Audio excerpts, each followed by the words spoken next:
This lecture will focus on a period of American nationalism known as the Era of Good Feelings.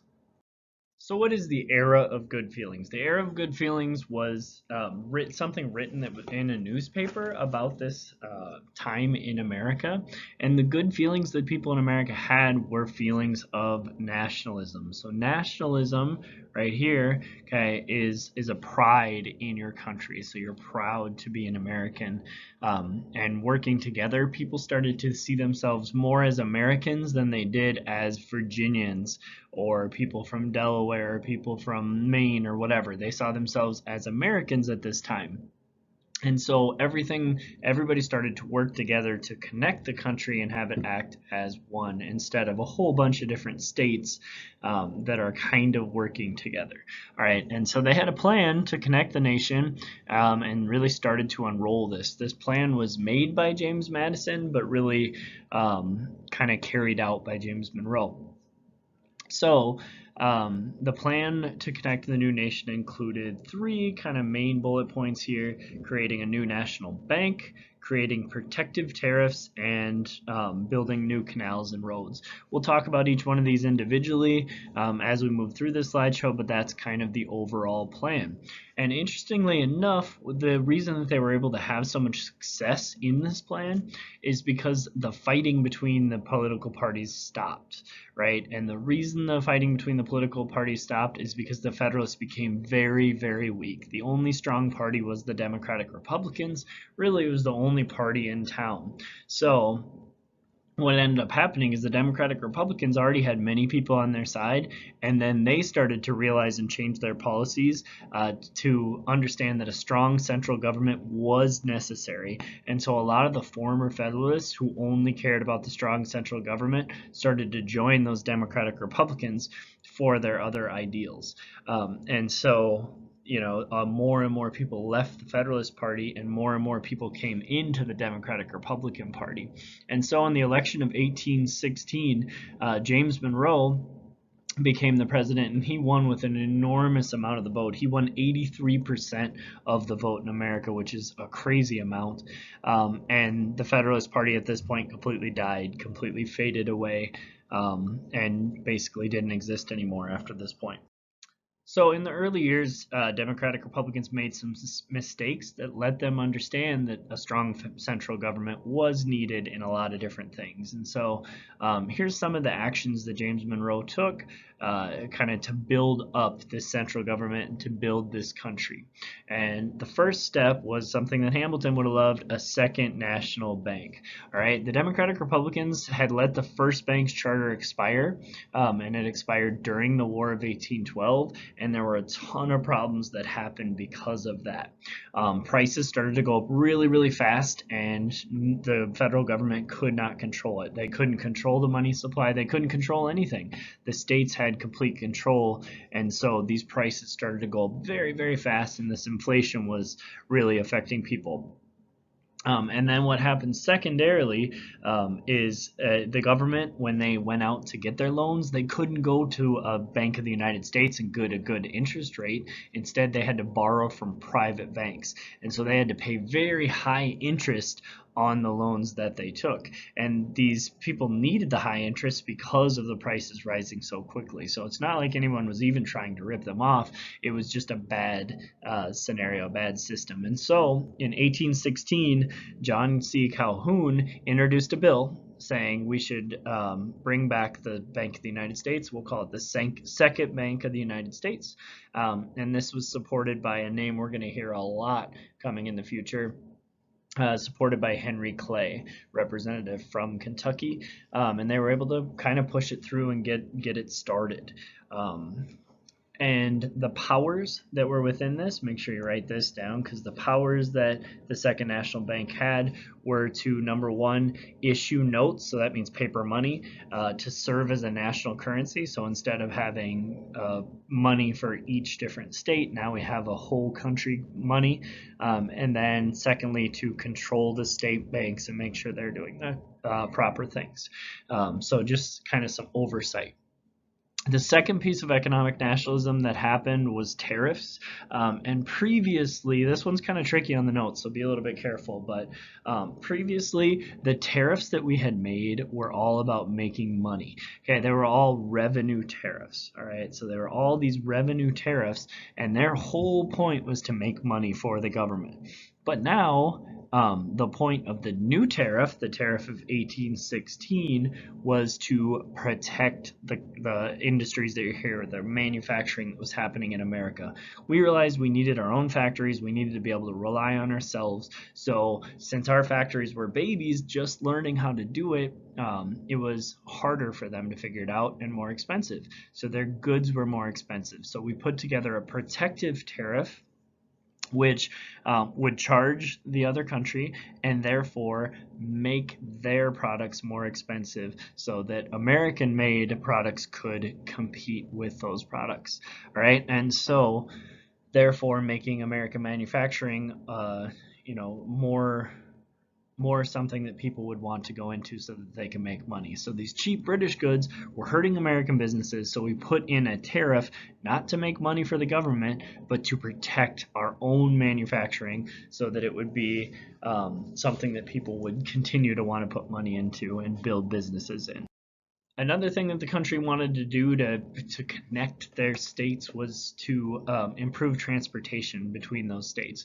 And so John C. Calhoun, again, we're hearing this name, representative, he wanted an entire federal program together to improve it, to build canals, to build roads, to build all kinds of different stuff. But the president vetoed it. The president said that it's not in the powers of the government that were given by the Constitution. It's not one of those enumerated powers that we talked about before, so we can't just go off and take this power and do it. It needs to be talked about and figured out.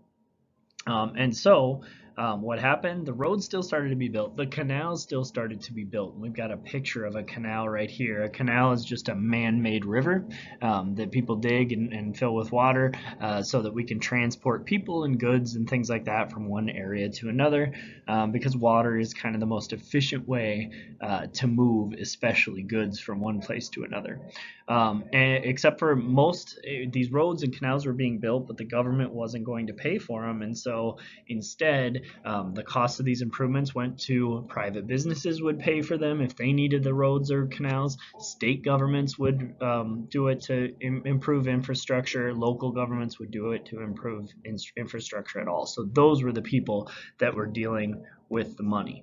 Okay? Take a moment to write out your answer to this question.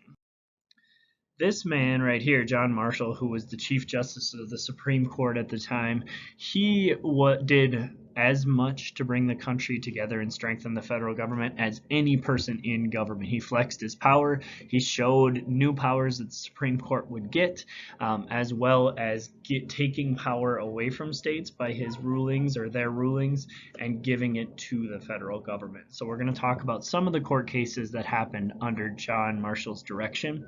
One of them, number one, is Martin versus Hunter's Lessee. This happened in 1816, and it was all about the summary part in your notes. It was all about Denny Martin, who was a British guy, and he was trying to sell some land in Virginia that he owned, that he had inherited from his uncle. And his uncle was a loyalist. And so the state law said no enemy, no loyalist, no British person, no enemy of us can inherit this land. And so they said, you don't own it, you can't sell it. The Supreme Court said this conflicts with Jay's Treaty, which is a federal law, not your little state law, but a big federal law, which said that loyalists were allowed to keep their land. So that's kind of the summary part, right? We're looking at that summary right here, all right? And then what powers did that give? So what does that mean? What's the significance? And the significance is it showed that the Supreme Court can hear state court decisions, even if the state court already made a decision, the Supreme Court can listen and hear it and try and make decisions that involve federal laws. And what that did is it made the Supreme Court kind of the final appeal court. So if it goes through everything else, the Supreme Court gets to make the final decision. So they're the highest court in the land. Secondly, or another court case that we've got here is Makola versus Maryland. Okay, Makola versus Maryland happened in 1819. This is a pretty simple summary here. Maryland was trying to put a state tax on the national bank, and the court looked at this and decided you cannot do that, Maryland. You can't put a tax on a government agency. And so what did this do? What's the significance? It did two things. It strengthened the necessary and proper clause that we've talked about before, that anything that is necessary and proper for the federal government to do their job is one of the powers the federal government has. And so this necessary and proper clause in the Constitution would allow the federal governments to do things like have a bank, even though it's not written into the Constitution. And so on top of that, that was kind of the ruling. But what did it do? What precedent did it set? It basically said that from here on out, the Supreme Court decided states cannot interfere with a federal government agency in their state. So they can't do anything that gets in the way of those federal agencies doing their job, like taxing them. It would be something that's unacceptable. The third court case is Gibbons versus Ogden.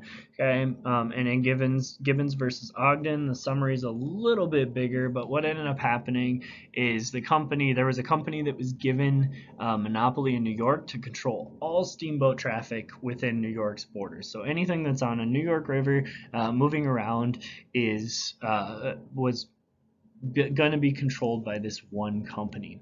And what the company tried to do is it tried to expand into New Jersey and control the steamboat ships, steamboat traffic on the border between New York and New Jersey. And the court said this monopoly is completely unconstitutional, but it was all dealing with New York State. It was kind of overturning a New York law. And so the summary essentially said that the federal government has control over all interstate commerce. Okay, interstate commerce means any buying and selling that happens between two different countries, or sorry, not countries, states, interstate, more than one state, and it includes the control over interstate commerce includes waterways that are dividing the states. So anything that is part of that border is included. And so basically what that did for the significance of it is it said that federal law, the federal government, has power over any state laws if we're talking about interstate transportation. So if you're moving from one area to another, federal law is in charge. And this also allowed to kind of undo one of the problems that we saw before. Okay, this allowed the federal government to control transportation improvement projects in the future. So if something's happening in more than one state, if it's interstate, like our interstate highway system, then the federal government can control and fund improvements in that. And next, we're going to talk about some diplomatic issues, some dealing with other countries issues. And one of those things involved the invasion of Florida by this man, Andrew Jackson. We've already talked about him and his victory at the Battle of New Orleans. We will talk about him as the 7th President of the United States later as well. And he kind of has a pattern of behavior of kind of doing things whatever he wants and not really listening to other people. And so we're going to establish that today with some of the things happening. And so first off, Spanish Florida. Florida was owned by Spain at this time, was really making the South very angry because of a couple of different reasons. Runaway slaves would get out and they would run away to Florida where they knew that the Americans had no way of coming and getting them. And so that was, a problem. Okay, they didn't want their slaves to be able to get away somewhere where they didn't have jurisdiction. And the second thing that happened is the Creek natives, they ran away there, came together, grouped together, and took on a different name. They took on the name Seminole, which actually in their language meant runaway. Okay, and so what was happening is these Seminole people and the Georgians just kept raiding each other. They would raid each other's village, kill cattle, do whatever, just generally bother each other and attack each other. And so the leader Kinachi of the Seminoles said, if you guys keep coming and raiding us, Americans, then we will use force and fight against you. Well, of course, the Americans don't like to be threatened, and so they sent in Andrew Jackson. John Quincy Adams sent in Andrew Jackson and said, go into Florida, stop the raids, stop the Seminoles, and then come back into America. Do not mess with the Spanish. Do not do anything there. And so Andrew Jackson, being the man he was, not very good listener, he went into this Florida, went into the Seminole villages and destroyed them. And then, on top of that, he ignored his orders, captured two Spanish towns of St. Mark's and Pensacola, major Spanish towns, with his troops, and completely removed the Spanish governor from power in Florida. Basically said, you have no power here, I'm in charge. The Spanish were frustrated, they were furious, they were angry. They had just been invaded by the Americans and by this one man. And so they demanded that the country of the United States punish Jackson for this action. And the Secretary of State, John Quincy Adams, thought about it and said, you know what? Actually, Spain, it's your fault. You haven't been controlling your land. You haven't been controlling your people. So what we did is we came in and took over control so that we weren't getting attacks from your area. And kind of just we just kind of seized that power from Spain and showed them, we're not going to let you push us around. You can't tell us what to do. And then we went to the table with them and spoke about a treaty with that power kind of already in our hands. And the Adams-Onis Treaty came through, and it gave Florida, all of Florida, to America, and then it finalized the western border, which they still weren't 100% sure about, of the Louisiana Purchase. Take a minute to write out the answer to this question. So at this point, the Europeans were trying to get into America, take any land that wasn't already being used and colonize it and take it over. And so Spain, at this point, though, was losing all of their colonies, or a lot of their colonies, especially in South America. You know, we call kind of South and Central America this Latin America area. And they had lost all of them because they had all declared independence by about 1824. And when they declared this independence, it kind of frustrated a lot of the countries over in Europe who were trying to take over these areas. And so they had made an alliance, a quadruple alliance. Britain, Austria, Prussia, and Russia were all together, and France later joined, and they were fighting against these anti-monarchy, anti-king and queen movements, and trying to kind of take back the world the way that it had always been for them. And so they really wanted to, so they kind of got together and were like, well, we kind of want to help Spain get control back. And so they started to talk about this, but Britain did not want that at all, because Britain and America all along, they didn't want it because they were making tons of money trading with these new countries, with these newly independent areas, instead of previously those people were only allowed to trade with Spain, and now they were allowed to trade with anybody.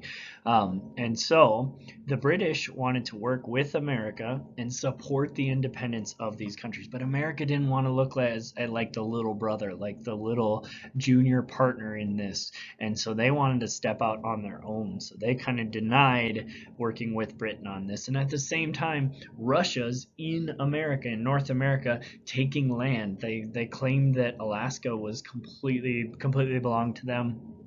And then they claimed land all the way south into Oregon. So they had this big tract of land that Russia said was theirs.